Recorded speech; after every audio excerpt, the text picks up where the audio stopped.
Hello friends, Radhe Radhe, नमस्कार। मैं हूं जो अपने यूट्यूब चैनल पर और फेसबुक आईडी पे आप सभी के लिए एक प्यारी सी गारी गीत लेकर आए। अगर अच्छा लगा तो कमेंट बॉक्स में ज़रूर बताइए। कमेंट बॉक्स में ज़रूर बताइएगा कि मेरा गाना कैसे लगा। मेरी वीडियो को ज़्यादा से ज़्यादा शेयर कमेंट कीजिएगा। अपने घुड़वा रामा यस कर साजई हो, अपने घुड़वा रामा यस कर साजई हो। अरे हवा चली भैया ससुरारी, हाँ सीताराम से बनी।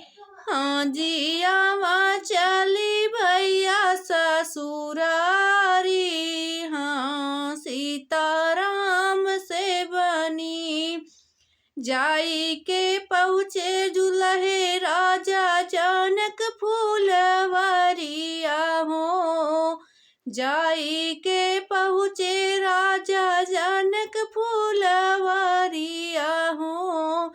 अरे सीता रखमई फूलवारी, हाँ सीताराम से बनी।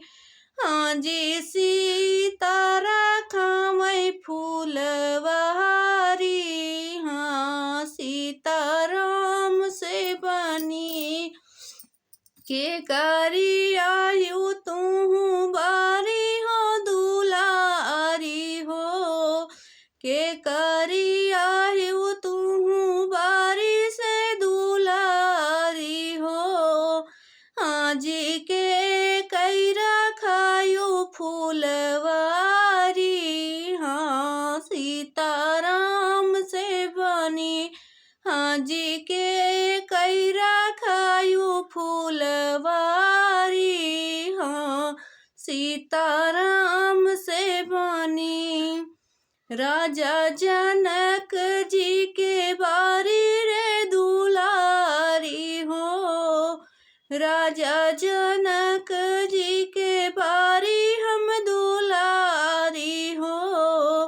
अरे भैया रखाए फूलवारी, हाँ सीताराम से बनी।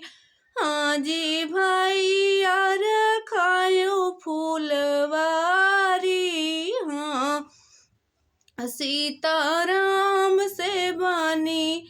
हाँ जी अपन रखाए फूलवारी, हाँ सीता राम से बनी। जो तू आयु राजा जनक की दुलारी हो।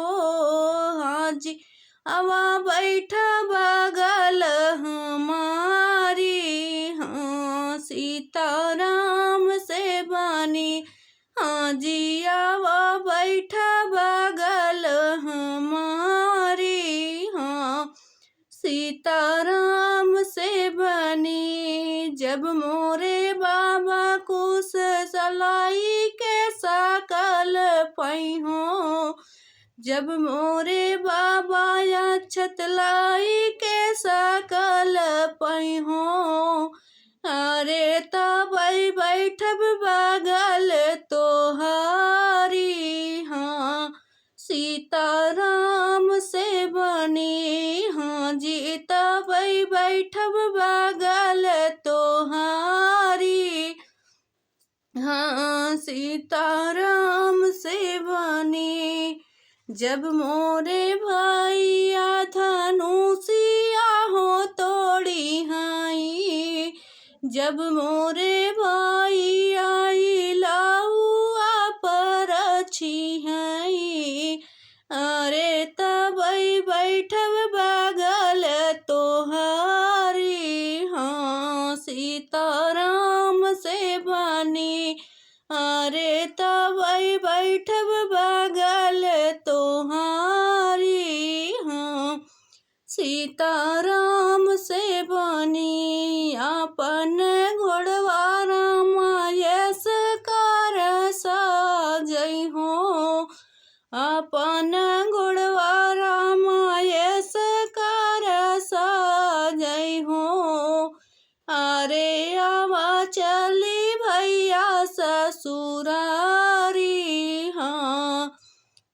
सीताराम से बनी। हाँ जी आवा भैया चली ससुरारी। हाँ सीताराम से बनी। जब तू यही एतनी सीता होला जा दूर हो। जब तू ही आयु सीता एतनी लाजा धुर हो। अरे तब तू रहायो कुंवारी। हाँ सीताराम से बनी। हाँ जी तब रहा सीता हो कुंवारी। हाँ सीताराम